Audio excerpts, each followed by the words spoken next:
हे भागवत काय आहे, भागवताचं महत्त्व काय आहे, भागवताला ही जी भागवत संज्ञा प्राप्त झालेली आहे ती कशा पद्धतीनं प्राप्त झालेली आहे वगैरे वगैरे विचार आपण केला. भागवताचं एक फार मोठं वैशिष्ट्य म्हणजे बाकीच्या कोणत्याही साधनाच्या योगानं परमात्मा चित्तामध्ये आरूढ होण्याकरता वेळ लागतो, पण भागवताने परमात्म्याचा चित्तात आवेश होण्यासाठी विलंब लागत नाही. अशा पद्धतीचं चिंतन भागवताच्या महात्म्यात प्रसंगाने संत महात्म्याने, शास्त्रकारांनी, ऋषीमुनींनी व्यक्त केलेलं आपल्याला पाहायला सापडतं. असा अत्यंत महत्त्वाचा असलेला हा ग्रंथराज, भगवंताने आपलं सगळं तेज ज्या ग्रंथराजामध्ये ठेवलेलं आहे, जो ग्रंथराज म्हणजे परमात्म्याची वाङ्मयी मूर्ती आहे, असा हा ग्रंथराज. त्या ग्रंथराजाच्या संबंधातला थोडासा विचार आपल्याला करायचा आहे. भागवत चिंतन सांगतं परमात्म्याच्या संबंधानं भागवताचं काहीतरी प्रतिपादन चालतं. हे जे भागवताचं प्रतिपादन चालू आहे, भागवत जे आपल्याला काही ना काहीतरी बोलताय, त्या भागवताच्या बोलण्यामध्ये भागवताची प्रतिपादन शैली वेगवेगळ्या पद्धतीनं आहे. एका ठराविक पद्धतीनं भागवत हे आपल्याला सांगताय असं नाही, वेगवेगळ्या पद्धतीनं भागवताचं प्रतिपादन चाललेलं आहे असं आपल्याला चिंतन करता येतं. प्रामुख्यानं ठळक पद्धतीचा जर विचार आपण भागवतातल्या करायचा ठेवला तर आपल्याला लक्षात घेता येतं काही भागवतामध्ये जे वर्णन आहे ते घटनात्मक वर्णन आपल्याला पाहायला सापडतं. काही घटनांचं वर्णन आहे, घटनात्मक अशा पद्धतीची काही वर्णनं आपल्याला भागवतातली पाहायला सापडतात. काही वर्णनं जर आपण पाहायला लागलो तर तिथे उपदेशात्मक चिंतन आहे. काही ठिकाणचा विचार जर आपण केला तर त्या ठिकाणी स्तुतीच्या रूपामध्ये चिंतन भागवतात आलेलं आपल्याला पाहायला सापडतं. आणि काही प्रसंगाचा विचार जर आपण करायला लागलो तर त्या ठिकाणी गीताचा विचार आहे. असं भागवताचं 4 पद्धतीनं स्थूलमानानं विभाजनात्मक चिंतन आपल्याला करणं शक्य आहे. भगवत लीला आणि दुसरं आहे साधारण चरित्र. दोन्ही प्रकारच्या घटनाच आहेत. देवाचं चरित्र सांगितलं, देवाच्या लीला सांगितल्या तर त्याही घटनाच आहेत, घडलेल्या घटना. आणि भगवंताच्या चरित्राला सोडून जर काही साधारण चरित्राचं निरूपण झालेलं असेल तर ते सुद्धा आपल्याला घटनात्मक वर्णन म्हणूनच गणता येण्यासारखं आहे. हे जे साधारण चरित्र, साधारण वर्णन वगैरे जे चाललेलं असताना याच्यामध्ये आपल्याला 2-3 प्रकार पाहायला सापडतात. काही ठिकाणी साधारण वर्णन जे आहे ते इतिहासाच्या रूपाचं निरूपण आहे. काही ठिकाणी साधारण वर्णन जर आपण पाहायला लागलो तर त्या ठिकाणी भविष्य काळातलं काहीतरी निरूपण केलेलं आहे. आणि भागवतात काही ठिकाणी या साधारण चरित्राचा जो विचार आपल्याला पाहायला सापडतो तो एका उपाख्यानाच्या रूपात पाहायला सापडतो.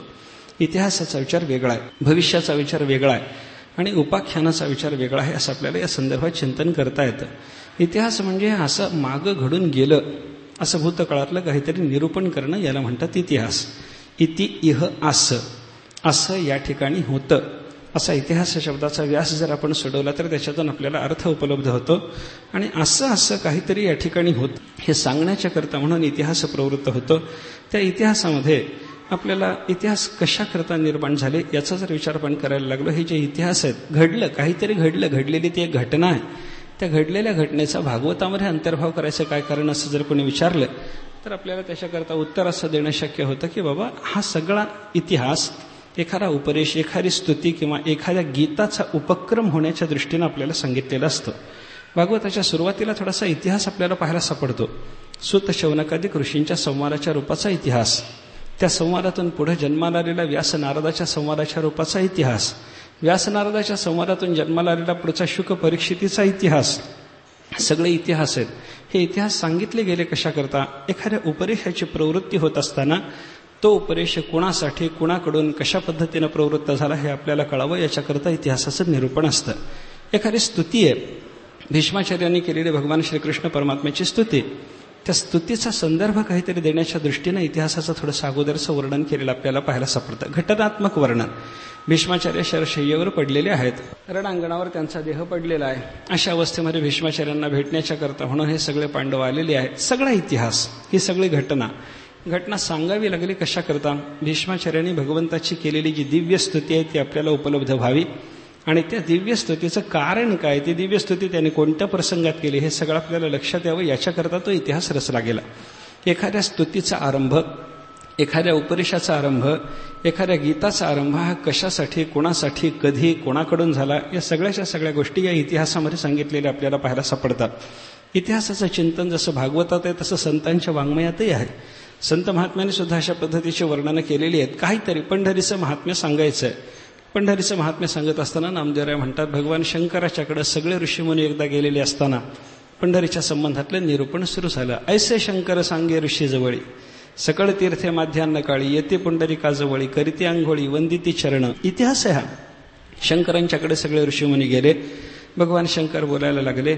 शंकराचं प्रतिपादन चालून ऐकणारे त्यांच्या समोरचे सगळे ऋषीमुनी आहेत. त्या ऋषींच्याकडे पाहून त्या ऋषींना उद्देशून सगळ्या जगाच्यासाठी म्हणून भगवान शंकरांनी दिव्य उपदेश केला. सगळी तीर्थ माध्यान्ह काळाला चंद्रभागेमध्ये येतात आणि इथं स्नान करतात. परमात्मा पंढरीनाथाला पुंडली करायला वंदन करतात. हे जे चिंतन नामदेवरायांनी व्यक्त केलेलं आहे, घटनात्मक वर्णन आहे. नामदेवरायांनी ही घटना सांगितली, हा इतिहास सांगितला. कशा करता? पंढरीचं महात्म्य व्यक्त व्हावं. शंकर ऋषी यांचा संवाद सांगणं, शंकर ऋषींच्या संवादासाठी ते निरूपण आहे असं समजू नका. भगवान शंकराचा आणि ऋषींचा झालेला संवाद जो नामदेवराय आपल्याला सांगतात, पंढरी महात्म्य व्यक्त करण्याकरता पुढं काहीतरी त्याच्यातून जगाच्या कल्याणाचं उपलब्ध व्हायचं आहे, याच्यासाठी म्हणून अशा पद्धतीचे इतिहास सांगण्याची पद्धती आपल्याला पाहायला सापडते. हा जसा इतिहास सांगितला जातो, त्या इतिहासाच्या निरूपणानंतर दुसरं साधारण चरित्र वर्णनातलं घटनात्मक वर्णन जर आपण पाहायला लागलो, काही ठिकाणी भविष्याचं वर्णन आहे. संतांनी अशी वर्णनं केलेली आहेत, भागवतात पुराणामध्ये अशी वर्णनं आलेली आहेत. भागवत किंवा इतर कोणतंही पुराण म्हणजे मेलेल्या राजांच्या कथा, असं काही लोकांचं म्हणणं आहे. आता या मेलेल्या राजांच्या कथा जर असतील तर या ठिकाणी भविष्याचं जे चिंतन येतं, भविष्यकाळात होणाऱ्या घटना किंवा भविष्यकाळात होणारे राजवाडे, भविष्यकाळात होणारे देवाचे अवतार, भविष्यकाळात होणारी जगाची अवस्था, या सगळ्याच्या सगळ्या गोष्टीचं जे चिंतन पाहायला सापडलं ते सापडायला नको होतं. ते इथं उपलब्ध व्हायला नको होतं. ज्या अर्थी भविष्यकाळातल्या सगळ्याच्या सगळ्या गोष्टींचा निर्देश भागवतामध्ये आपल्याला पाहायला सापडतो किंवा अन्य पुराणातही पाहायला सापडतो, त्या अर्थी या भागवतादिक ग्रंथामध्ये केवळ भूतकाळाचं चिंतन आहे असं समजायचं कारण नाही. पुरापरंपरा वक्ती पुराणम तत् प्रकीर्तितम ही पुराणाची व्याख्या आहे. गोष्ट खरी, पूर्वीची परंपरा सांगण्याकरता म्हणून निर्माण झालेला ग्रंथविशेष म्हणजे पुराण ही पुराणाची व्याख्या आहे, बरोबर आहे. पण केवळ पूर्वीचंच काहीतरी सांगणं असं नाही. पूर्वीच्या परंपरेला अनुसरून वर्तमानकाळही सांगायचा, भविष्यकाळही सांगायचा आणि या वर्तमानकाळ भविष्यकाळामध्ये सुद्धा पूर्वीची परंपरा हीच कल्याणावह आहे अशा पद्धतीचं चिंतन उपस्थित करायचं, हा पुराणाचा उद्देश आहे. केवळ मागचं काहीतरी सांगावं याच्याकरता पुराण इतिहासाची उपलब्धी झाली, उत्पत्ती झाली, निर्मिती झाली असं समजायचं कारण नाही. भविष्य काळातली चिंतनं तीही आपल्याला भागवताने सांगितलेली पाहायला सापडतात. घटनात्मक अशा पद्धतीची जी वर्णन आहे त्याच्यातला पहिला प्रकार इतिहास सांगणे, दुसरा प्रकार आपल्याला पाहायला सापडतो भविष्य काळातलं वर्णन करणे. कलियुगामध्ये पुढच्या काळामध्ये काय काय होईल वर्णन भागवतामध्ये आपल्याला पाहायला सापडतात. कलियुगामध्ये पुढच्या काळामध्ये कोणकोण राजे होणार आहेत, द्वादश स्कंधामध्ये त्यांचं वर्णन आपल्याला केलेलं पाहायला सापडतं. भविष्य काळामध्ये या कलियुगाच्या अंत काळामध्ये शेवटच्या समयामध्ये भगवंताचा कल्की रूपानं जो अवतार होणार आहे त्याचंही वर्णन आपल्याला पाहायला सापडतं. किंवा भागवताचं निर्माण होण्याच्या पूर्वी जे अवतार झालेले नव्हते अशाही अवताराची वर्णनं भागवतामध्ये आपल्याला पाहायला सापडतात. आता जे अवतार झाले नव्हते त्यांची वर्णनं कलियुगाच्या अंतकाळामध्ये अजूनही जो व्हायचा आहे अशा पद्धतीचा कल्की अवतार, त्या अवताराचं वर्णन, भविष्यकाळात होणाऱ्या राजांची वर्णनं, भविष्यकाळात होणारी कलियुगातली सगळ्या जगाची परिस्थिती, त्या परिस्थितीचं चिंतन, हा सगळ्याच्या सगळा भागवतातला विचार जर आपण पाहायला लागलो तर हे भविष्य काळातल्या घटनांचं वर्णन आहे असं आपल्याला म्हणता येतं. इतिहास जसा सांगितला भागवतानं त्याप्रमाणे भविष्य काळातलंही चिंतन आपल्यासमोर भागवतानं उपस्थित केलेलं आहे. सांगितलं कशाकरता भविष्यकाळ? इतिहास जसा परमात्म चिंतनाकरताच सांगितला, परमात्म्याकडे प्रवृत्ती होण्याकरताच सांगितला, त्याप्रमाणे भविष्यकाळही परमात्म चिंतनाकरताच सांगितलेला आहे. कशी संगती घ्यायची? विचार टीकाकारांनी या संदर्भातला असा सांगितलेला आहे. भविष्यकाळात जगाची होणारी जी स्थिती आहे ती स्थिती पाहायला आपल्याला जन्मजन्मांतर प्राप्त होऊ नयेत याच्याकरता परमात्म चिंतन करा आणि मुक्त व्हा, हे आपल्या लक्षात यावं, हे आपल्याला सुचवलं जावं, याच्याकरता भविष्यकाळातल्या परिस्थितीचं वर्णन. भविष्यकाळातले जे अन्यायी राजे असतील त्या अन्यायी राजांच्या राज्यशासनामध्ये आपल्याला जन्म मिळू नये याच्याकरता आपण परमात्म चिंतन करून कृतार्थ झालं पाहिजे, जन्माभावरूपी मोक्ष सिद्ध करून घेतला पाहिजे. हे सामान्य माणसाला कळावं, साधकाला कळावं, भागवत चिंतकाला कळावं, याच्याकरता म्हणून भागवतामध्ये त्या भविष्यकालीन राजांची, भविष्यकालीन परिस्थितीचे, भविष्यकाळात निर्माण होणाऱ्या अवतारांची वगैरे वगैरे वर्णनं आपल्याला पाहायला सापडतात. भयानक परिस्थिती कलियुगाच्या शेवटच्या काळामध्ये असं वर्णन संतांनी केलं. मोठे मोठे पर्वत दादा उडून जातील म्हणे, मोठमोठाले पर्वत उडायला लागतील, पर्वताला पंख फुटतील, ते पर्वत उडायला लागतील, प्रचंड सोसाट्याचा वारा सुटेल, प्रचंड जलवृष्टी होईल, 12 सूर्यांचा उदय होईल. एका सूर्याचा एवढा ताप आपल्याला सहन जर होत नसेल तर 12 सूर्य उदयाला आल्याच्या नंतर जगाची राखरांगोळी झाल्याशिवाय राहील का?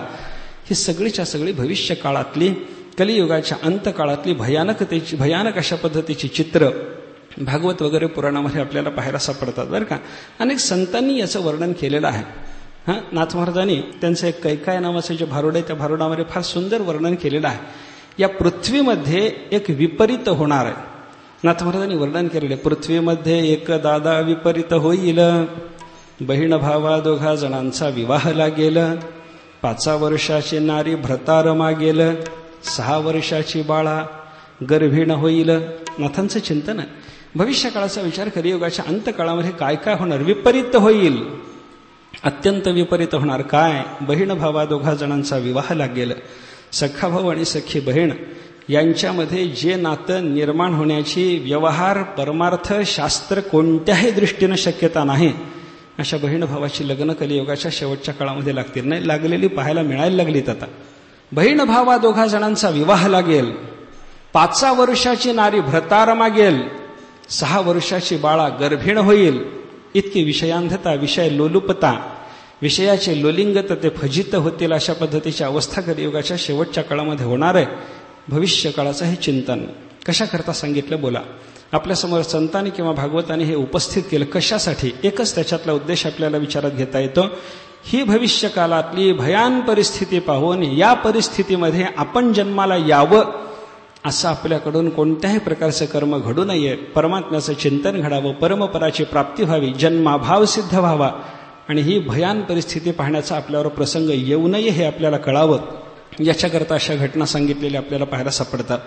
इतिहासाचं जसं वर्णन आहे, भविष्याचं जसं वर्णन आहे, तसं साधारण चरित्राचा विचार करत असताना घटनात्मक पद्धतीच्या वर्णनामध्ये तिसरा एक प्रकार आपल्याला पाहायला सापडतो. याला म्हणतात उपाख्यान. उपाख्यानामध्ये काय असतं, अगोदर आपल्याला पारमार्थिक तत्व समजावून देण्याचाच शास्त्रकाराचा किंवा संताचा उद्देश असतो.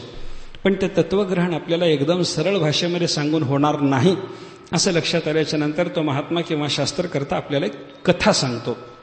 ती कथा सांगून झाल्याच्या नंतर तो असं म्हणतो की बाबा ही कथा सांगितली खरी, पण कथा कथेकरता नाही, कथा तुला सिद्धांताकरता सांगितलेली आहे. मग त्या कथेमध्ये असलेली पात्र, त्या कथेत असलेल्या पात्रांचा परस्पराशी असलेला संबंध, त्या परस्पराच्या संबंधातून पुढे निर्माण होणारी वंशपरंपरा वगैरे, त्या दोघांच्या संबंधामध्ये होणारा वेगळ्या वेगळ्या प्रकारचा व्यवहार वगैरे, या सगळ्याच्या सगळ्या गोष्टी रूपकानं पारमार्थिक तत्वांच्याकडे जोडून देणं, असं जिथं केलं जातं त्याला म्हणतात उपाख्यान. पुरंजनाचं चरित्र आलं, सगळं उपाख्यान येते. एक राजा होता वगैरे वगैरे चरित्र सांगता सांगता ते चरित्र सांगून झाल्याच्या नंतर तो राजा म्हणजे जीव, त्याला दिसलेली स्त्री म्हणजे बुद्धी वगैरे वगैरे रूपकाचा संबंध तिथं जोडून दिला. आपल्याला पुढे ते पाहायचं म्हणून आता विस्तार तसा करत नाही. एक कथा सांगणं, त्या कथेतल्या प्रत्येक पात्राच्या ठिकाणी एका पारमार्थिक तत्वाची योजना करणं आणि अशा पद्धतीनं ते कथानक आपल्याला तत्वज्ञान पटवून देण्याच्यासाठी रंगून सांगणं, याला म्हणतात उपाख्यानाचं कथन. हे उपाख्यानाचं निरूपण झालं कशाकरता बोला, तत्वकथनाकरता. परमात्मा वस्तूच्या संबंधातला साधकाच्या ठिकाणी बोध संक्रमित व्हावा, निर्माण व्हावा, जागृत व्हावा, उद्दीपित व्हावा, याच दृष्टीनं शास्त्रकारांनी किंवा भागवतकारांनी, संत महात्म्याने अशी उपाख्यानं आपल्याला सांगितलेली पाहायला सापडतात. उपाख्यानात असते कथा, पण त्या प्रत्येक पात्राशी, प्रत्येक क्रियेशी काहीतरी पारमार्थिक तत्व जोडलेलं असतं. उदाहरणानं जर सांगायचं झालं तर नाथ महाराजांचा एक अभंग आहे. नाथ महाराजांनी त्या अभंगामध्ये असं सांगितलं, मी व्यापार केला. व्यापार करायचा म्हणजे अगोदर त्या व्यापाराच्यासाठी मोठ्या व्यापाऱ्याच्याकडून भांडवल घ्यावं लागतं. मोठ्या व्यापाऱ्याच्यापासून मी भांडवल घेतलं, मी व्यापार केला, माझा व्यापार मोठा चालला, मला लाभ झाला. व्यापार चालू असताना ज्या मोठ्या व्यापाऱ्याच्यापासून मी भांडवल घेतलं त्या मोठ्या व्यापाऱ्याला मी हे सगळ्याच्या सगळं कळवायला लागलो, जमा खर्च वगैरे सगळा लिहायला लागलो. हे सगळं चिंतन नाथ महाराजांनी सांगितलेलं आहे. हे चिंतन सांगत असताना लगेच नाथ महाराज सांगतात की बाबा मी हा व्यापार केला म्हणजे काय, हा व्यापार मोठ्या व्यापाऱ्याच्या पासून घेतला म्हणजे कोणापासून घेतला, या व्यापाराच्यासाठी म्हणून मला मोठ्या व्यापाऱ्याने जे भांडवल दिलं ते भांडवल म्हणजे काय. उपाख्यान हे सगळ्याच्या सगळं उपाख्यान नाथ महाराजांनी आपल्याला समजावून सांगितलं. त्रैलोक्याचा स्वामी जनार्दन केला व्यापार त्यापासून. त्रैलोक्य स्वामी असलेले माझे सद्गुरुनाथ जनार्दन स्वामी, त्यांच्यापासून मी व्यापार करायला लागलो. मी लहान व्यापारी, ते मोठे व्यापारी. सद्गुरूच्या ठिकाणी मोठे व्यापारी पण हे लादलं, कल्पिलं आणि आपल्या स्वतःच्या ठिकाणी लहानशा व्यापाऱ्याचं रूपक नाथ महाराज करायला लागले. मोठा व्यापारी असलेले माझे त्रैलोक्य स्वामी जनार्दन महाराज, त्यांच्यापासून मी व्यापार करायला लागलो. व्यापार कसा चालला, मोठा लागला व्यापार. या व्यापारामध्ये घेणं देणं काय चाललं? रामनाम निरंतर. अखंड रामनामाचं ग्रहण आम्ही करायचं आणि अखंड रामनामाचं ग्रहण इतराला करवायचं, असा आमच्या व्यापाराचा प्रकार आहे. त्या व्यापारामध्ये माझ्या सद्गुरूंनी मला हा व्यापार थाटण्याकरता जे कर्ज दिलं, हे कर्ज कोणतं आहे? सोहम कर्ज खत दिधले ते म्या मस्तकी वन दिले. नाथ महाराज सांगतात की माझ्या सद्गुरुनाथांनी जनार्दन स्वामीने हा व्यापार, रामनामाचा व्यापार, मोठा व्यापार, तो चालवण्याकरता मला जे कर्ज दिलं ते सोहमबोधाचं कर्ज आहे. सद्गुरूच्या पासून सोहमबोध जर सिद्ध झाला नसता आणि मी परब्रह्मरूप आहे या बोधाच्या भूमिकेला जर मी प्राप्त झालो नसतो, तर निरंतर रामनामाचा मोठा व्यापार करण्याची ताकद माझ्या ठिकाणी निर्माण झाली नसती. त्यांनी कृपा केली. सोहम कर्ज खत दिधले ते म्या मस्तकी वंदिले. बरं, नुसतं व्यापार करत असताना भांडवल द्यायचं म्हणजे पैसे त्याला देऊन चालत नाही. त्याला जो कोणता व्यापार करायचा असेल त्या व्यापाराच्यासाठी त्याला उपयोगी असा माल तो सुद्धा मोठ्या व्यापाऱ्यांनी पुरवला पाहिजे. किराणा दुकान जर चालवायचं असेल तर किराणा दुकानामध्ये लागणाऱ्या वस्तू त्याही पुरवल्या पाहिजेत. कपड्याचं दुकान जर चालवायचं असेल तर त्या मोठ्या व्यापाऱ्याच्याकडे जबाबदारी आहे, त्याने त्याला कापड वगैरे पुरवलं पाहिजे.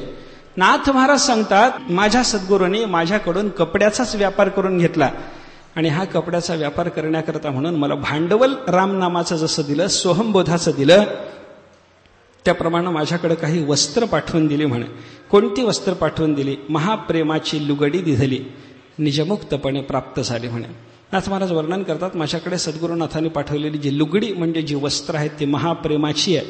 कारण रामनाम घ्यायचं ते महाप्रेमानं घ्यावं. रामनामाचा व्यवहार जो करायचा तो महाप्रेमाच्या संबंधानं करावा. महाप्रेम नसताना केलेला रामनामाचा व्यवहार वाया जाईल असं नाही, पण महाप्रेमानं केलेला जो रामनामाचा व्यवहार आहे तो मात्र विशेष सफल आहे. त्याच्यासाठी तो रामनामाचा व्यवहार करण्याकरता माझ्या सद्गुरूंनी माझ्याकडे जी वस्त्र पाठवली ती महाप्रेमाची लुगडी दिधली, निजमुक्तपणे प्राप्त झाली. मी निजमुक्त स्थितीतला असल्यामुळं मला ती सहज रीतीनं प्राप्त झाली. आता हे सगळं प्राप्त झाल्याच्या नंतर काय असतं? सद्गुरूंनी माझ्यावर कृपा केली, सोहम कर्ज खत दिलं, महाप्रेमाची लुगडी दिली, माझ्याकडून व्यापार चालू झाला. तो रामनामाचा निरंतर व्यापार मी करायला लागलो. आणि हा व्यापार चालू असताना ज्या मोठ्या व्यापाऱ्याने भांडवल दिलं, कपडा लत्ता दिला, धंदा थाटून दिला, त्या मोठ्या व्यापाऱ्याच्याकडे काहीतरी परत पाठवणं, या व्यापारातून जे निर्माण झालेलं द्रव्य वगैरे आहे या द्रव्याच्या स्वरूपामध्ये निर्माण झालेल्या द्रव्यातला काही भाग सन्मान म्हणून त्या मोठ्या व्यापाऱ्याच्याकडे पाठवला पाहिजे. नाथ महाराजांनी त्याचंही वर्णन करत असताना असं सांगितलं, अनुभवाची तहसील समस्त स्वामीस करुणा पाठविली रिस्त. या सद्गुरूच्या कृपेनं प्राप्त झालेला महाबोध, या सद्गुरूच्या कृपेनं प्राप्त झालेला सोहमबोध, या सद्गुरूच्या कृपेनं प्राप्त झालेलं महाप्रेम, त्याच्याने चाललेला जो रामनामाचा निरंतर व्यापार, त्याच्यातून आलेला जो दिव्य अनुभव आहे तो दिव्य अनुभव आम्ही सद्गुरूला कळवला. इथं काय चाललंय, व्यापार कसा चालू आहे, आमचं कसं चाललंय, उपजीविका कशी चालते, धंदा कसा चालतो हे त्याला कळवावं लागेल ना. सद्गुरुनाथाला आम्ही हे कळवून टाकलं. अनुभवाची तहसील समस्त स्वामीस करुणा पाठविली रिस्त. त्याच्यानंतर जमा खर्चाचा खरडा लिहावा लागतो. काय जमा झालं, काय खर्च झालं, व्यापार आहे, व्यापारामध्ये झालेली जमाती ही सुद्धा मांडावी लागते आणि खर्चही मांडावा लागतो. एका बाजूने जमेच्या रकमा असतात, एका बाजूने खर्चाची कलमं असतात. जमा आणि खर्चाच्या रकमा मांडत असताना कशामुळं असं होतं माहिती नाही, पण सगळी जमा डाव्या बाजूला मांडतात आणि सगळा खर्च उजव्या बाजूला मांडतात. म्हणजे माणसं घेताना डाव्या हाताने ठेवून सांभाळतात आणि देताना मात्र उजव्या हाताने देतात. असा अर्थ आहे की काय काही कळायला मार्ग नाही. पण असं खरडा लिहिण्याची पद्धती मात्र अशी आहे. काय खरडा लिहिला, तुम्हाला जमा काय मिळाली आणि तुमच्याकडून खर्च काय झाला. नाथ महाराजांनी त्याचं वर्णन करत असताना सांगितलं, धर्म खरडा जमा खर्ची घातले पूर्वकर्मा. सद्गुरूच्या कृपेनं सोहमबोध झाल्याच्या नंतर पूर्वकर्म सगळं खर्ची पडणारच ना. हो काय आहे, बोध झाल्याच्या नंतर त्या महात्म्याला क्रियमाण आणि संचित या दोन कर्माचा लेप लागत नाही. त्याचं जे जुनं संचित कर्म आहे ते खर्ची पडणारच आहे. सद्गुरूंनी सोहमबोध दिला आणि त्याच्यानं हे खर्ची घातले पूर्वकर्मा हे झालं धर्माचा खरडा. मात्र कारण अनुभव उत्तरोत्तर परमात्मा स्वरूपाचा जो प्राप्त व्हायचा आहे त्याच्याकरता म्हणून हा दिव्य शुद्ध धर्माचा खरडा आम्ही जमा करून ठेवला.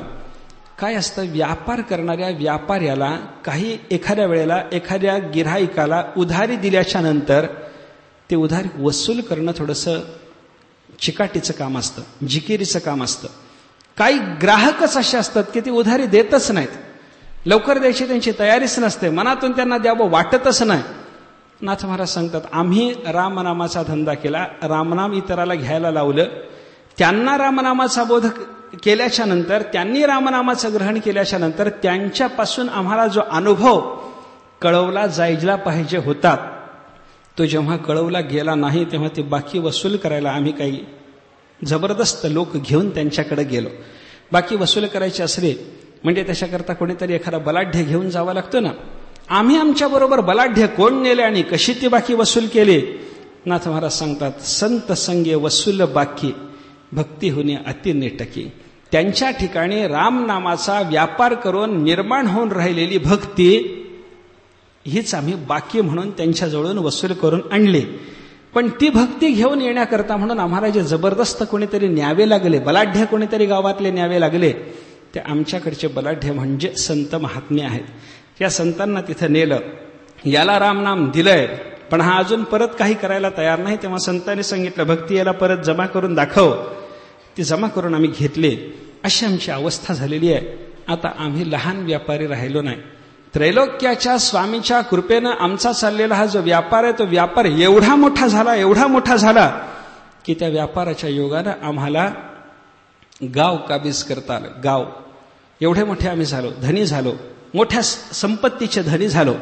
काय असतं, व्यापार करता करता एखाद्या व्यापाऱ्याला धंदा जर चांगला साधला आणि त्याला प्राप्ती चांगली झाली, वाटेल ते घेण्याची त्याच्या ठिकाणी ताकद निर्माण होते. मग तो घर घेतो, घर नाही घरं घेतो, घरं नाही गल्ली घेतो, गल्ली नाही गल्ल्या घेतो, गल्ल्या नाही पुढे गाव घेण्याची सुद्धा एखाद्या व्यापाऱ्याची ताकद असते. जुन्या काळामध्ये अशी गावाची विक्री झालेली किंवा गावाची जी वतनं असायची त्या वतनाची विक्री झालेली अशी उदाहरणं आपल्याला पाहायला सापडतात. कशाचा परिणाम आहे तो? चाललेल्या व्यापारातून निर्माण झालेलं जे द्रव्य आहे ते द्रव्य गप्प बसू देत नाही. तसं नाथ महाराजांनी रामनामाचा व्यापार केला ना, मग व्यापारातून निर्माण झालेल्या द्रव्याच्या प्रभावानं नाथ महाराज सांगतात, मी गावाचा मालक झालो. कोणत्या गावाचा मालक? कैवल्यपुरी तोरण बांधिले. हे कैवल्यपूर आहे, ब्रह्मपूर आहे, परमात्मा स्वरूप स्थिती आहे. त्या परमात्मा स्वरूप स्थिती नावाच्या नगराला काबीज करून ते स्वाधीन करून घेऊन तिथं माझी सत्ता आहे हे सुचवण्याच्या करता म्हणून तिथं आम्ही तोरण बांधलं. चैतन्य चावडी बैसलो जाण. आणि त्या नगरामधली कैवल्यपुरातली जी चावडी आहे, चावडीवर बसून न्याय निवाडा वगैरे करण्याचा ज्या गावातल्या ग्रामाधिकाऱ्यांचा अधिकार आहे, तसा अधिकार आता आम्हाला प्राप्त झाला. मोक्षाची सोडी बांधी करी अशा पद्धतीचा अधिकार आमचा सिद्ध झालेला असल्यामुळं कैवल्यपुरातल्या चैतन्याच्या चावडीवर बसण्याची आमची ताकद सिद्ध झाली. हा आमचा व्यापार झाला. ऐसा व्यापार सिद्ध झाला एका जनार्दनापासूनही केला. जनार्दन स्वामींच्या पासून हा व्यापार मी केला आणि हा माझा व्यापार सिद्ध झाला. आम्हाला कैवल्यपूर मिळालं, चैतन्य चावडीवर बसण्याची योग्यता मिळाली. असा राम नामाचा निरंतर धंदा माझ्याकडून होतो, असं नाथ महाराजांनी सांगितलेलं हे चिंतन बघा. एक व्यापाराचं रूपक, त्या व्यापारामध्ये जे जे काही करावं लागतं ते सगळंच्या सगळं सांगून झाल्याच्या नंतर त्या व्यापारात जे केलं, जे मिळवलं, हे सगळंच्या सगळं जे नाथ महाराजांनी आपल्याला पुन्हा तत्वदृष्टीनं लावून दिलेलं आहे. एखादी कथा सांगणं आणि तत्वदृष्टीनं त्या कथानकामधल्या सगळ्या पात्रादिकाचा संबंध आपल्याला चिंतनात सांगणं, याला म्हणतात उपाख्यानं. अशी उपाख्यानं ही भागवतामध्ये आहेत. भवाटवीचं वर्णन उपाख्यान आहे, पुरंजनाचं चरित्र उपाख्यान आहे, नाथ महाराजांनी या भंगातून सांगितलेला व्यापार उपाख्यान आहे. अशी उपाख्यानंही आपल्याला आलेली पाहायला सापडतात. ही उपाख्यानं कशा करता येतात? आध्यात्मिक तत्वाचं ग्रहण सामान्य बुद्धीच्या माणसाला एकदम सरळ भाषेत सांगून होत नाही, तेव्हा त्याला ते ग्रहण करता यावं याच्याकरता उपाख्यानाची योजना करावी लागते. इतिहास सांगितला परमात्म्याच्या चिंतनात प्रवृत्ती व्हावी म्हणून, भविष्यकाळ सांगितला त्या भयानक परिस्थितीचं चिंतन करून भगवत चिंतन करून तुम्ही मुक्त व्हावं हे तुम्हाला कळावं म्हणून, आणि उपाख्यानं सांगितली परमात्मा तत्वाचा यथार्थ बोध आपल्याला व्हावा याच्यासाठी. अशी सगळीच्या सगळी घटनात्मक जी वर्णन आहेत, इतिहास म्हणजे सुद्धा घटनाच आहे. भविष्यकाळातल्या वर्णनाचा विचार केला तरी त्याही घटनाच आहेत. आणि उपाख्यानामध्ये हे असं झालं, हे असं आहे, हे असा होता, अशा पद्धतीची जी वर्णन आहे ती सुद्धा वर्णनं घटनात्मक आपल्याला पाहायला सापडतात. सगळंच्या सगळं चिंतन परमात्म्याच्या स्वरूप चिंतनासाठी उपयोगी पडेल असंच आहे.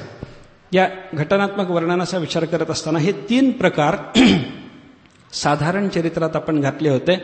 आणि दुसरा एक प्रकार आपण पाहिला होता, त्याला म्हणतात भगवल्लीला. परमात्म्याच्या लीला या सुद्धा घटना आहेत. कशा करता त्या लीलांचा विचार करायचा? देवाच्या त्या दिव्य लीला जाणून घेऊन त्या देवाच्या ठिकाणी असलेली भगवत्ता, त्या परमात्म्याच्या चरित्राचा विचार करत असताना आध्यात्मिक दृष्टीनं त्या परमात्मा चरित्रातून आपल्याला उपलब्ध होणारी पारमार्थिक मूल्य या सगळ्याचा विचार साधकाला करता यावा याच्याकरता म्हणून भगवत लीला हा सुद्धा घटनात्मक वर्णनाचा प्रकार भागवत वगैरे ग्रंथातून आपल्याला पाहायला सापडतो. भागवतात दशमस्कंधामध्ये भगवत लीला विशेषतः आली. संतांच्या बालक्रीडा प्रकरणामध्ये भगवत लीला विशेषतः आली.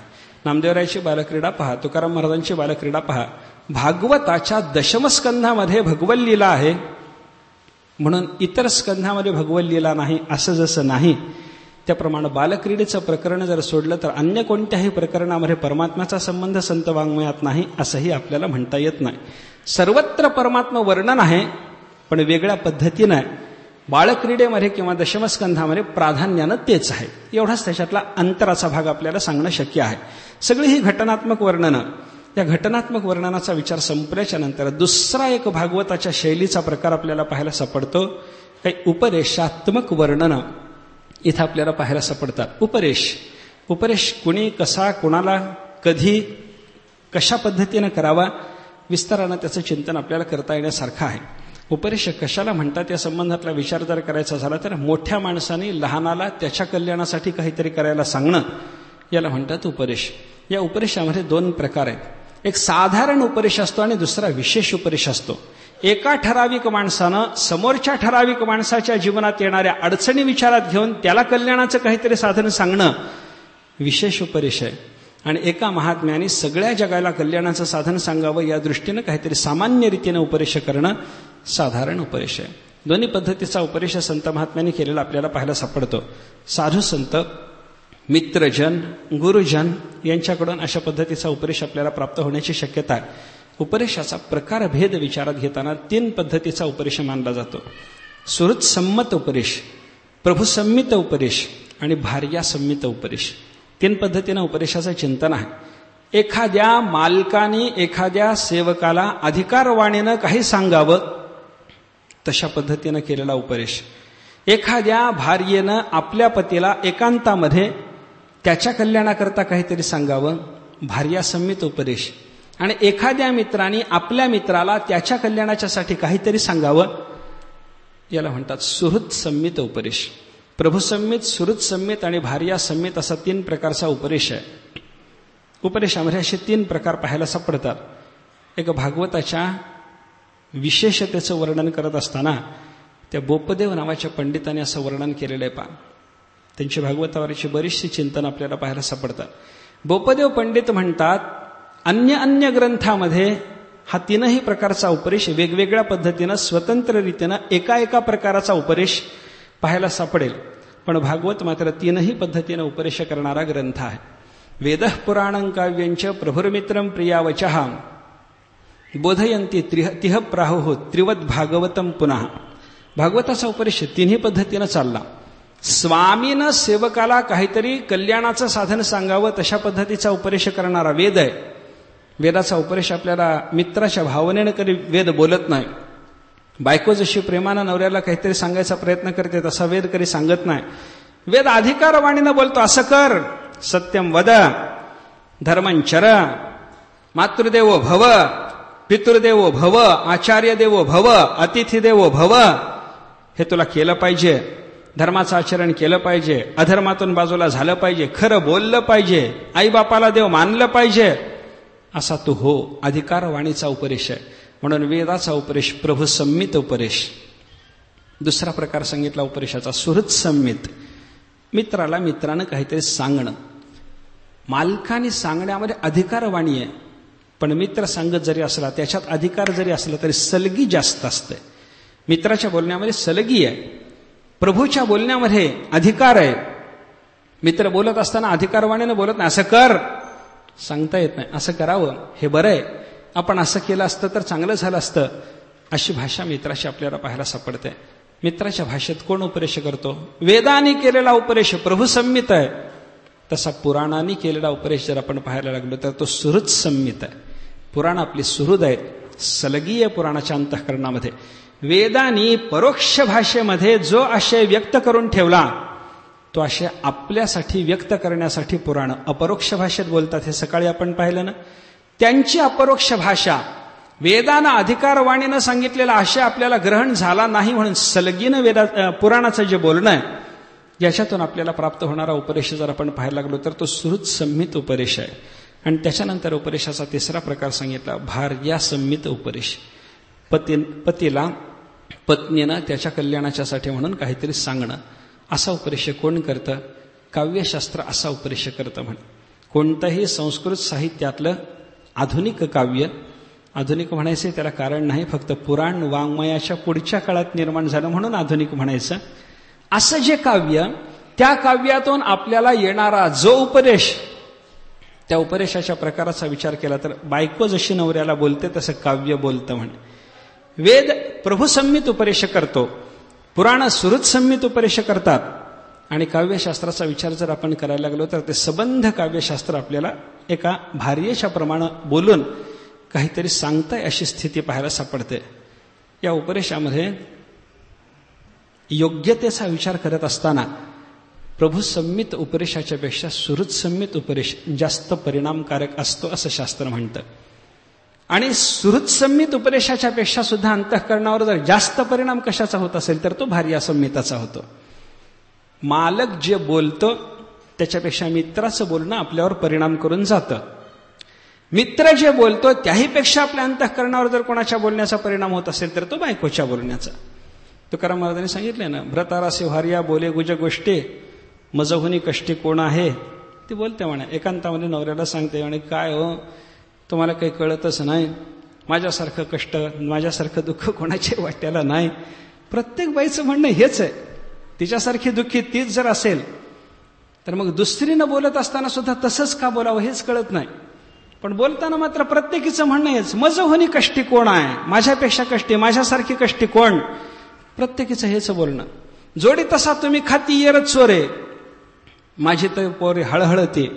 तुम्ही मिळवून आणायचं आणि दुसऱ्यानेच घरातल्या चोरांनी खायचं. म्हणजे नवऱ्याचे भाऊ सगळे चोर झाले, नवऱ्याचं सगळं गणगोत चोर.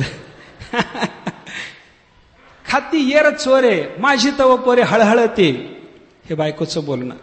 बघा तुम्ही, मालक जर तुम्हाला असं काही सांगेल माणसाच्या मनावर त्याचा परिणाम व्हायचा नाही. मित्र जरी बोलला तरी परिणाम व्हायचा नाही. पण बायको जर असं बोलली तर हा लगेच म्हणतो सकाळी उठून वेगळा निघेन. महाराजांच्या अभंगात आहे म्हणून बोलतो. सकाळी झालं, निर्णय झाला, त्याचा परिणाम झाला अंतःकरणावर. वेदानं जर काही सांगितलं, मालकानं जर सांगितलं, इतक्या लवकर परिणाम आहे का? सकाळी उठून म्हणतो का? नाही. मित्रानं सांगितलं तर सकाळी उठून लगे असं करतो वागतो म्हणतो का? म्हणत नाही. पण भार्यानं बोलल्या बरोबर म्हणतो सकाळी उठून वेगळा निघेन. जर निघालो नाही तर शपथ असेल म्हणे तुझे. लगे याचं बोलणं चालू होतं. आणि वेगळं निघाल्याच्या नंतर काय काय करायचं आजच सांगून जातो तो. आपली परिस्थिती सुधारेल, सगळे पैसे आपल्या जवळ जमा राहतील, खायला इतर कोणी चोरं राहणार नाहीत, संपत्ती जमा व्हायला लागली की मग तुला दागिने घडतो. काय काय दागिने करायचे त्याची याद आहे. पहिल्यांदा चपला हार. कशा करता तिला करायचा काय माहिती नाही. त्याचं नाव चपलाहार, वस्तुतः तो चप्पल हार नाही बरं का, चप्पलांचा हार नाही. चप्पला शब्दाचा अर्थ वीज आहे. विजेसारखा लखलखणारा तो हार असला पाहिजे. पण तो एवढा काळा कुट्टा असतो, त्याच्यावर एवढं बायकांनी किटन चढवलेलं असतं की ते काही दिसतच नाही, ते चमकतच नाही. असू द्या. भार्या संमित उपदेश ताबडतोब परिणाम करणार आहे. वेद, पुराण आणि काव्य अनुक्रमानं प्रभू, सुहृद आणि भार्या संमित उपदेश करतात. भार्या संमिताचा मनुष्याच्या अंतःकरणावर एवढा लवकर परिणाम व्हावा याचं कारण काय? किंवा या उपदेशाला, या उपदेश प्रकाराला महत्व देण्याचं कारण काय? कारण असं सांगितलंय, पती आणि पत्नी दोघांमध्ये वेगळेपण नाही. ज्या पत्तीवर न विभागो विद्यते दंपत्यो सहाधिकारित्वात. कोणत्याही वैदिक कर्माचा अधिकार दंपतीला मिळून आहे. जाया आणि पती या दोघांच्या बाबतीमध्ये विभागाचा विचार नाही, ते दोघं वेगळे नाहीत. बायको वेगळी नवरा वेगळा असं जर झालं तर त्यांना नवरा बायको म्हणायचं कारणच नाही. परित्यक्ता म्हणा त्या स्त्रीला, प्रोषित भर्तृका म्हणा फार तर तिला. दोघांचा एक जीव असला पाहिजे, दोघांचा एक विचार असला पाहिजे, दोघांचं मिळून एक हित असलं पाहिजे. मालकाचं हित आणि सेवकाचं हित एक नाही. मित्राचं हित दुसऱ्या मित्राच्या हिताबरोबर एक नाही. म्हणून प्रभू संहिताचा परिणाम ताबडतोब होत नाही. सुहृद संहिताचा परिणाम अंतःकरणावर ताबडतोब होत नाही. पण भार्या आणि पती या दोघांचं मिळून एक हित असल्यामुळं पत्नीनं केलेल्या उपदेशाचा मात्र मनुष्याच्या अंतःकरणावर ताबडतोब परिणाम होतो. अशी स्थिती आपल्याला पाहायला सापडते. 3 पद्धतीचा उपदेश करण्याकरता वेद, पुराण आणि काव्य हे 3 ग्रंथ प्रकार हे आपल्या समोर उपलब्ध जरी असले तरी भागवत मात्र त्रिवत भागवतम पुन्हा 3 पद्धतीनं भागवताचा उपदेश आपल्यासाठी चालू आहे. अधिकार वाणीनंही भागवत काही सांगेल, मित्राप्रमाणेही सांगेल आणि भार्येप्रमाणेही सांगेल. किंवा उदाहरणाचा विचार करून जर आपल्याला या उपदेश प्रकाराचा विचार करायचा झाला तर शुकाचार्यांनी परीक्षितीला केलेला उपदेश प्रभू संहित म्हणा, नारदानी व्यासांना केलेला उपदेश सुहृद संहित म्हणा, सुतानी शौनकादिकांना केलेला भागवताचा उपदेश सुहृद संहित म्हणा, आणि सुदाम्याच्या भार्येनं सुदाम्याला भगवंताच्याकडे पाठवण्याच्या करता म्हणून केलेला उपदेश भार्या संहित म्हणा. 3ही प्रकाराचं चरित्र पद्धतीनं वर्णन सुद्धा भागवतात आपल्याला पाहायला सापडेल.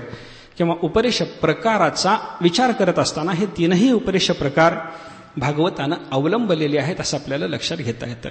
उपदेश पद्धतीनं विचार करत असताना भागवतात 2ही पद्धतीचा उपदेश किंवा संत वाङ्मयात 2ही पद्धतीचा उपदेश आहे. एक असतो साधारण आणि दुसरा आहे विशेष उपदेश. एका विशिष्ट अधिकाऱ्याच्या करता त्याची अडचण विचारात घेऊन केला जाणारा महात्म्याच्याकडून होणारा उपदेश विशेष उपदेश. चांगदेवाची अडचण ओळखून चांगदेवाला 65चा उपदेश विशेष उपदेश. चांगदेवालाच 65, इतराला नाही. अंतःकरण शुद्ध झालेल्या त्या महात्म्याला जो चांगदेव झाला, अंतःकरणाची भूमिका शुद्ध झाली, कोऱ्या कागदासारखं अंतःकरण बोधलिपी लिहिण्याकरता म्हणून सक्षम झालं, योग्य झालं, अशी ज्याची योग्यता आहे त्याच्याकरता म्हणून चांगदेवासारख्या महात्म्याच्या करता म्हणून 65चा उपदेश विशेष उपदेश आहे. एक अधिकारी पाहावान, त्याला त्याची अडचण दूर होऊन त्याचं कल्याण व्हावं याच्याकरता काहीतरी सांगितलं जावं, विशेष उपदेश.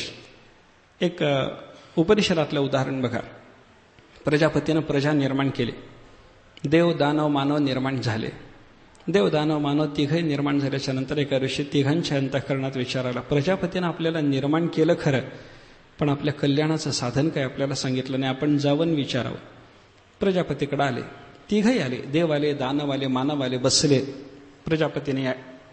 प्रजापतीला नमस्कार केला. नमस्कार स्वीकारून प्रजापतीने यांना विचारलं, म्हणे काय हो, कसं काय येणं केलं, आमच्याकडे आलात? आलो. काय विशेष उद्देशानं आला काय? होय. काय आपला उद्देश आहे? आपण आम्हाला निर्माण केलं महाराज. अगदी बरोबर, आपलीच आम्ही संतान आहोत. देवही म्हणतात, दानवही म्हणतात, मानवही म्हणतात. प्रजापती म्हणायला लागले, यातही संशय नाही, मीच निर्माण केलं त्याच्यामुळे तुम्ही आमची संतान आहात. कबूल आहे, मान्य आहे. आमचं कल्याण व्हावं याच्याकरता काही साधन आपण सांगितलं नाही, कारण पित्याचं कर्तव्य केवळ संतानोत्पत्ती एवढंच नाही, निर्माण झालेल्या संततीला कल्याण साधन लावून दिलं पाहिजे, हे पित्याच्या कर्तव्यात येतं. तुम्ही आम्हाला काही कल्याण साधन सांगितलं नाही. प्रजापतीला सांगितलं, तेही बरोबर आहे, मी तुम्हाला कल्याणाचं साधन सांगेन, उपदेश करेन, पण मी केलेला उपदेश तुम्हाला समजावा, कळावा, याच्याकरता तुमचा अधिकार सिद्ध असला पाहिजे. तो अधिकार सिद्ध करण्याकरता तुम्ही ब्रह्मचर्याचं पालन करून या. उपनिषदामध्ये 1 वर्षाचं ब्रह्मचर्य सांगितलंय. पुराण म्हणतात 100 वर्ष ब्रह्मचर्य पाळून यायला सांगितलं होतं. ब्रह्मचर्य पालन केलं, अधिकार सिद्ध झाला. देव, दानव, मानव आले. पुन्हा प्रजापतीला नमस्कार केला आणि विचारला, म्हणे महाराज आमच्या कल्याणाचं साधन सांगाल? होय म्हणे.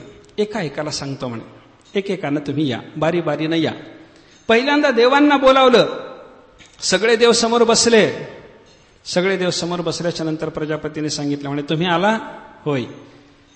ब्रह्मचर्य पाळलं, अधिकार सिद्ध झालाय.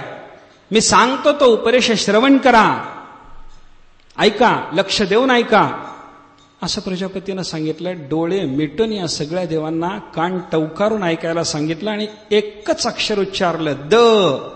संपलं म्हणे. द, एकच अक्षर.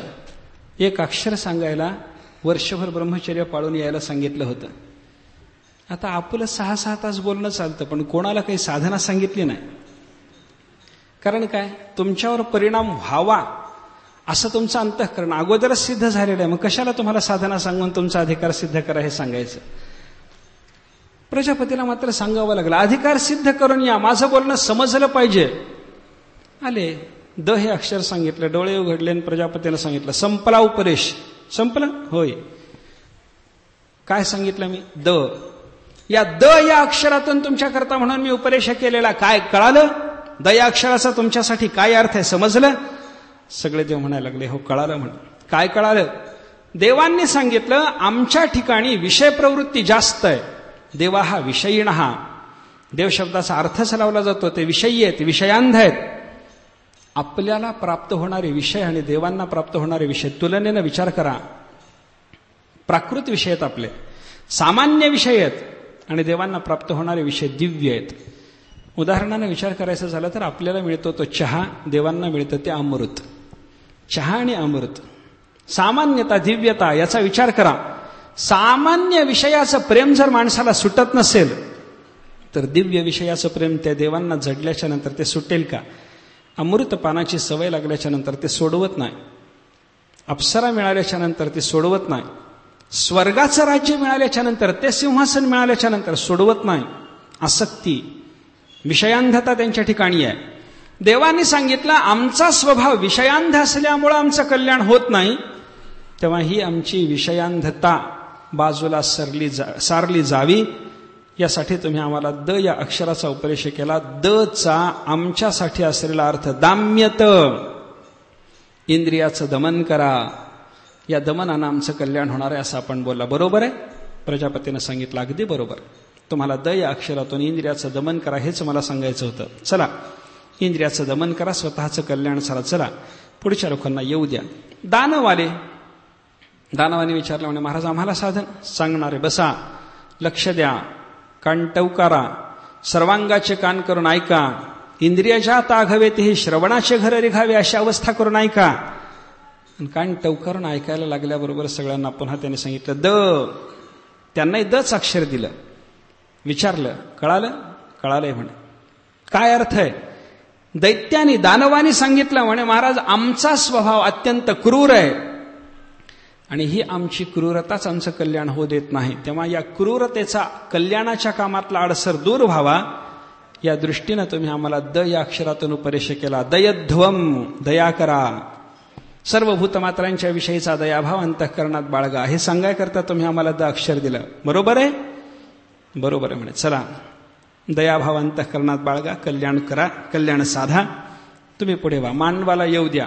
समोर मानव आले. मानवाने हात जोडून प्रार्थना केली की देवा आम्हालाही कल्याण साधन पाहिजे. होय, काय कल्याणाचं साधन आमच्याकरता आपण सांगणार आहात? देवाने त्यांनाही उपदेश प्रजापतीने केला. दच अक्षर दिलं.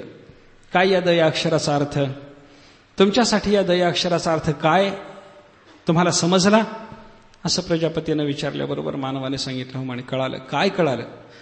मानव म्हणायला लागले, आम्ही कृपण आहोत.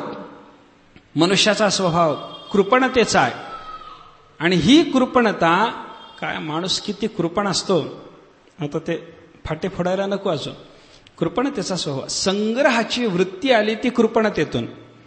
बरं का, काय आहे, आपल्याला मिळालेल्या एक भाकरीतून अर्धी भाकर संध्याकाळी खाय करता ठेवावी असा जरी विचार आला, कृपणता. संग्रहाची वृत्ती कृपणतेतून आलेली आहे. ज्या अर्थी संग्रहाची भावना मनुष्याच्या अंतःकरणावर आहे त्या अर्थी तो कृपण आहे, कद्रू आहे. आणि ही कृपणता मनुष्याचं कल्याण होऊ देत नाही. म्हणून कृपणता बाजूला जावी आणि आमचं कल्याण व्हावं या दृष्टीनं आम्हाला तुम्ही द अक्षर जे दिलं त्याचा आमच्यासाठी उपदेश आहे. दत्त म्हणजे देत जा, दान करा, दानात प्रवृत्त व्हा. प्रजापतीने सांगितलं, अगदी बरोबर, तुम्हालाही बरोबर बोध झाला. मी कशा करता हे बोललो? विशेष उपदेश. दिलेलं अक्षर सर्वांच्यासाठी एकच आहे, द. पण द या अक्षरातून देवांच्यासाठी दमन करा, दानवांच्यासाठी दया करा, मानवाच्यासाठी मात्र उपदेश करत असताना त्या दच अक्षराचा दान करा असा जो अर्थ झाला प्रत्येकाची अधिकार भूमिका वेगळी वेगळी असल्यामुळं प्रत्येकाला एकच अक्षर जरी दिलेलं असलं तरी उपदेश मात्र विशेष प्रत्येकाच्यासाठी वेगळा वेगळा आहे. विशेष उपदेशाचा असा आहे. या विशेष उपदेशाचा विचार करत असताना भागवतासारख्या ग्रंथामध्ये अनेक प्रकरणं येतात. हंसगीताचा विचार करा, कपिलगीत पहा, उद्धवाला भगवान श्रीकृष्ण परमात्म्याने 11 स्कंधामध्ये केलेला उपदेश पहा, ब्रह्मदेवाला सांगितलेलं चतुश्लोकी भागवत पहा. ही सगळी प्रकरणं जर आपण पाहायला लागलो तर हा विशेष उपदेश. चांगदेवाला ज्ञानेश्वर महाराजांनी केलेला 65चा उपदेश विशेष उपदेश. आणि या विशेष उपदेशाच्या सोबत काही वेळेला साधारण उपदेश असतो. असं करा, नामस्मरण करा, संतांनी सांगितलं. सामान्य उपदेश कोणी करावं, ठराविक त्याच्याकरता म्हणून अधिकार सांगितलेला आपल्याला पाहायला सापडत नाही. सामान्य रीतीने असा काही वेळेला उपदेश प्रवृत्त झालेला आपल्याला पाहायला सापडतो. अनेक ठिकाणी संतांचा सामान्य उपदेश आहे. न करी रे संग, राहे रे निश्चळ, लागो निधी मळ ममतेचा. अशी अवस्था संपादन करा. ममता नको, संग आसक्ती नको, कुठे गुंतून राहणं नको. अशी अवस्था जर तुमची झाली तर त्यातून तुमचं कल्याण होणार आहे असं सांगणं, याला काय म्हणतात, साधारण उपदेश. सामान्य रीतीने केलेला सर्वांच्यासाठी येणारा तो उपदेश आहे. कल्याणाच्यासाठी म्हणून सर्वांनी हे करावं, हे करण्यानं सर्वांचं कल्याण होतं असं जिथं सांगितलं जातं त्याला म्हणतात सामान्य उपदेश. आणि दुसरा प्रकार उपदेशाचा सांगितला विशेष उपदेश. भागवतामध्ये अशा पद्धतीनं साधारण आणि विशेष दोन्ही प्रकारचा उपदेश आपल्याला पाहायला सापडतो. विशेष उपदेश भागवतातला काय आहे, तुम्हाला निष्कर्म स्थिती संपादन करून घ्यायची जर असेल तर त्याच्यासाठी भक्ती, वैराग्य, ज्ञान हे सगळीच्या सगळी साधनं तुमच्या ठिकाणी आवश्यक आहेत. भागवताचा उपदेश आहे यत्र ज्ञान विराग भक्तिसहितम नैष्कर्म्यमाविष्कृतम. ज्ञान वैराग्य भक्तीसह वैराग्याचं स्वरूप, निष्कर्म अवस्थेचं स्वरूप भागवतात सांगितलं. ज्ञान म्हणजे काय सांगितलं, भक्ती म्हणजे काय सांगितलं, वैराग्य म्हणजे काय सांगितलं, संतांनी सांगितलं. भक्ती ते नमन, वैराग्य तो त्याग, ज्ञान ब्रह्मीभोग ब्रह्मतनून. यत्र ज्ञान विराग भक्ती सहितम नैष्कर्म्यम आविष्कृतम हे वचन बघा, आणि भक्ती ते नमन वैराग्य तो त्याग ज्ञान ब्रह्मीभोग ब्रह्मतनू हे वचन बघा. काय फरक आहे. संतांनी सुद्धा तशाच पद्धतीचे उपदेश आपल्याला केलेले पाहायला सापडतात. भक्तीच्या युगानं वाटेल ते प्राप्त होणं शक्य असल्यामुळं परमात्मा बाकीचं सर्व देण्याच्या बाबतीमध्ये उदार आहे, पण भक्ती मात्र देत नाही. भक्तीच्या बाबतीमध्ये परमात्म्याची कृपणता आहे. मुक्तीन ददाति करिचित स्मन भक्ती योगम. मोक्षही देतो, वैर्यालाही देतो. तुझ्या औदार्य जाणव स्वतंत्र देताना म्हणसी पात्रापात्र पै कैवल्य ऐसे पवित्र. वैर्याही दिधले. आपण काल विचार करून आलो, विषारी स्तनपान करून मारायला आलेली पुतना, तिलाही परमात्मा मोक्ष देतो. मुक्तीन ददाति करिचित स्म, ददाति स्म. परमात्मा मोक्ष देतो, मोक्ष देण्याच्या बाबतीत उदार. न भक्ती योगम, भक्ती मात्र देत नाही. का, भक्ती दुर्लभ आहे. संतांनी हेच सांगितलं. भक्ती प्रेम सुख नेणवे आणि का, पंडित वाचका ज्ञानी आसी, आत्मनिष्ठ जरी झाले जीवन मुक्त, तरी भक्ती सुख दुर्लभ त्या. हा विचार आहे. ज्ञानाची चरमसीमा म्हणजे भक्ती, भक्तीची चरमसीमा म्हणजे ज्ञान.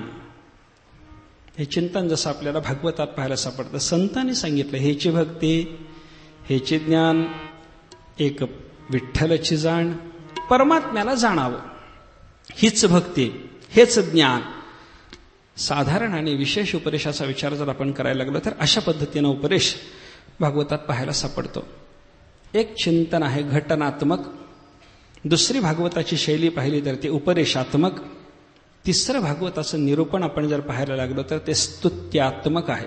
स्तुती आहेत तिथं, वेगळ्या वेगळ्या प्रकारच्या स्तुती, देवतांच्या केलेल्या स्तुती, सकाम भक्तानं केलेल्या स्तुती, निष्कामानं केलेल्या स्तुती, तत्वज्ञान प्रधान स्तुती, मागणी प्रधान स्तुती, साधन प्रधान स्तुती, अन्यान्य देवतांच्या स्तुती, सगळं भागवतात आपल्याला पाहायला सापडतं. पण नियम असा आहे भक्तिशास्त्रकाराचा, स्तुती एक भगवंताचीच करावी. स्तुती अथवा निंदा करावी देवाची, कीर्ती मानवाची सांगो नये. सामान्य माणसाचं वर्णन करू नका. स्तुती करायची ना भगवंताची करा, निंदा करायची झाली तरी देवाची करा, कल्याण करते ते. जगाची निंदा, जगाची स्तुती त्याच्यातून आपल्याला लाभ नाही. पण परमात्म्याच्या स्तुतीतून तर लाभ आहेच आहे, निंदेतूनही लाभ आहे. परमात्म्याच्या संबंधानं हा स्तुती निंदेचा प्रकार आपण अवलंबात घ्यावा. काही स्तुतीमध्ये जी वर्णनं येतात, काही लोकांचं म्हणणं आहे की बाबा स्तुतीमध्ये प्रत्येक वेळेला अर्थवाद असतो. असं नाही. अर्थवाद म्हणजे पोकळ बोलणं. जेवढं महत्वाचं आहे ते त्याच्यापेक्षा अवास्तव महत्वाचं वर्णन करून सांगणं, याला म्हणतात अर्थवाद. अर्थवादाची वर्णनं आपल्याला पाहायला सापडतात. काय आहे, अर्थवाद कोणत्या स्तुतीत आहे आणि कोणत्या स्तुतीच्या बाबतीमध्ये अर्थवाद नाही असं आपल्याला म्हणता येतं. याचा विचार सांगत असताना असं श्रीधराचार्याने एका ठिकाणी म्हणलंय, जी वस्तू सीमित आहे, परिच्छिन्न आहे, तिचं जेव्हा वर्णन केलं जातं तेव्हा तिथे कदाचित अर्थवाद असतो. जे अपरिच्छिन्न आहे त्याचं वर्णन करत असताना अर्थवादाचा प्रश्नच नाही. तिथं कितीही मोठं वर्णन केलं ते कमीच पडतं. उदाहरण सांगतो. एक लहान मुलगा आहे समजा, त्या लहान मुलाला विचारा, त्याचा बाप खूप मोठ्या अधिकाराचा असतो. त्या पोराला विचारा, तुझा बाप मोठा आहे ना? तो म्हणतो मोठा, मोठा, फार मोठा. किती मोठा आहे तुझा बाप? लहान पोरगा असतं 2-3 वर्षाचं. हात उंच करून सांग, एवढे मोठे. बाबा मोठे? हो. किती? एवढे मोठे. आता त्या पोरानं हात उंच करून बाबा एवढे मोठे म्हणून सांगितलं म्हणजे काय तेवढाच मोठा त्याचा बाप आहे? तेवढा मोठा त्याचा बाप आहे असं नाही. त्याच्यापेक्षा कितीतरी मोठा आहे. कितीतरी मोठा आहे हे जरी खरं असलं तरी त्यानं एवढे मोठे म्हणून हात उंचावून जे सांगितलं तेही काही कमी नाही, ते काही कमी कौतुकाला पात्र नाही. तसं परमात्म्याचं अपरिच्छिन्न वैभव आहे. त्या अपरिच्छिन्न वैभवाचं वर्णन आपल्याला करताच येणं शक्य नाही, पण केलं पाहिजे. जेवढं वर्णन करू तेवढं कौतुकाला पात्र आहे. आपल्याला जेवढं सांगता आलं, पोराला हात उंच करून जेवढं सांगता आलं तेवढं सांगितल्याबरोबर पोराचं जसं कौतुक झालं, त्याप्रमाणे परमात्म्याच्या अपरिमित निस्सीम ऐश्वर्याधिकाच्या बाबतीमध्ये आपण आपल्या बुद्धीनं जेवढं काही बोलू तेवढं बोलणं सुद्धा कौतुकास्पद असतं. तिथं अर्थवाद नाही. सीमिताचं वर्णन केलं तर तिथं अर्थवाद आहे. ते अर्थवाद कसा असतो सांगतो. पोकळ एखाद्याची स्तुती जर करायची झाली तर लोक कशी करतात सांगतो. सुभाषित आहे, अर्थशास्त्रातलं वचन आहे. त्याने असं वर्णन केलंय, ज्याच्याजवळ द्रव्य आहे त्याचं माणसं वाटेल ते वर्णन करतात म्हणे. काय वर्णन? वर्णन करताना लोक त्याच्याबद्दल असं म्हणतात, यस्यास्ति वित्तम स नरः कुलीनः स पंडितः श्रुतिमान गुणज्ञः स एव वक्ता स च दर्शनीयः सर्वे गुणाः कांचनमाश्रयन्ते. पैसा असला की माणसं म्हणतात, ओहो सत्कुलात यांचा जन्म झाला. ही नकुल असतं, पण वर्णन करताना म्हणतात लोक सत्कुलात जन्म झाला. सपंडितः, काही कळत नाही म्हणायचं पंडित. श्रुतवान, काही ऐकलेलं नसतं, काही चिंतन नसतं, पण बहुश्रुत म्हणायचं. सैव वक्ता, सभेत जर त्याला बोलायला उभं केलं तर ततन पपशिवाय बोलता येत नाही. दुसरं अक्षरच तोंडातून येत नाही. तत पप असंच होतं. पण बोलताना लोक म्हणतात यांच्यासारखा वक्ता, ओह बोलावं तर यानीच, दुसऱ्या कोणाला बोलताच येत नाही असं वर्णन केलं जातं. सैव वक्ता सच दर्शनीय.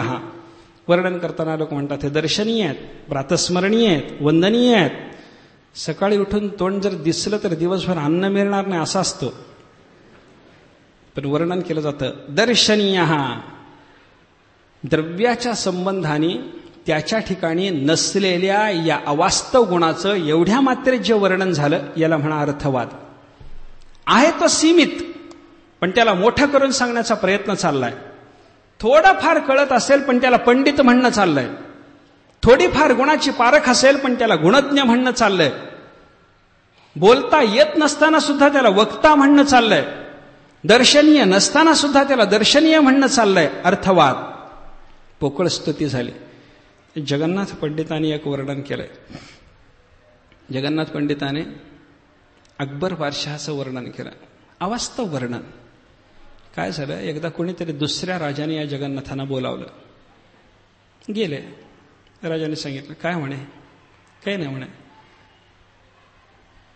आम्ही राजे आहोत. मान्य. आपण अन्य राजांची वर्णनं करता, म्हणजे अकबराचं तर नेहमी वर्णन करीत होता, अन्य राजाची वर्णनं करता. मान्य. आमचे वर्णन करा ना, आम्ही राजे आहोत, वाटेल ते देव तुम्हाला. तो म्हणायला लागला, तुम्ही देऊन मला काही पुरत नाही म्हणे. म्हणजे मला द्यावं तर देवानी नाहीतर अकबरानी, दुसऱ्या कोणी दिलेलं मला पुरत नाही. त्यानं केलेलं वर्णन आहे. दिल्लीश्वरो वा जगदीश्वरो वा मनोरथम पूरयितुम समर्थः अन्यैर नृपालैः किमुदीयमानं शाकाय वास्यात लवणाय वास्यात. दिल्लीश्वरो वा जगदीश्वरो वा, माझे मनोरथ पूर्ण करण्याच्या कामामध्ये समर्थ एक परमेश्वर तरी आहे, जगदीश्वर तरी आहे, नाहीतर दिल्लीश्वर तरी आहे. तर दिल्लीचा राजा अकबर, त्यानं तरी माझे मनोरथ पूर्ण करावेत, नाहीतर देवाने. देव सोडला तर अकबराच्या शिवाय माझा मनोरथ पूर्ण करण्याच्या कामात कोणी समर्थ नाही. अन्यैर नृपालैः किमुदीयमानं, बाकीच्या राजाने मला काय द्यावं. शाकाय वास्यात लवणाय वास्यात, माझ्या भाजी मिरचीला पुरणार नाही म्हणे. इतर राजाने दिलेलं त्यांच्या वैभवाला अनुसरून असलेलं द्रव्य माझ्या भाजी मिरचीला पुरणार नाही, पण अकबर मात्र माझे सगळे मनोरथ पूर्ण करू शकतो.